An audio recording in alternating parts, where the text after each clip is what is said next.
Hi Ravi. Good. Hi, வணக்கம் ரவி. வாங்க ரவி, வணக்கம். வணக்கம் சேகர். என்ன டல்லாக இருக்கீங்க? என்னங்க எதை தொட்டாலும் முடிய மாட்டேங்குது, எந்த பிஸ்னஸில் போனாலும் லாஸ். நீங்கள் நெகட்டிவ் எனர்ஜியோடய இருக்கீங்க, பேய் கூட இருக்கீங்க. என்னங்க சொல்கிறீங்க? பாருங்க, காலையில் கோயிலுக்கு வர சொன்னேன், வந்தீங்களா? வரணும்னு நினச்சேன், பார்த்தா வீட்டில் ஏதோ அதான் பேய் இருந்தாலே கோயில் பக்கம்லாம் போகக்கூடாது.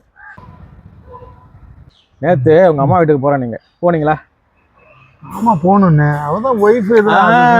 அதான் சொல்கிறேன், எப்போவுமே பேய் கூட இருந்தால் இந்த மாதிரி நல்ல விஷயங்கள்லாம் பண்ணக்கூடாது.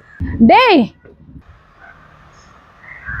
இனிமே எங்கே போனாலும் தனியாக போங்க, என்ன தனியாக எல்லாத்தையும் பண்ணுங்க. ஓகே? என்ன ஒன்றும் இல்லைம்மா. யார் அவன்? என் ஃப்ரெண்டு தான், உனக்கு தான் தெரியும்ல.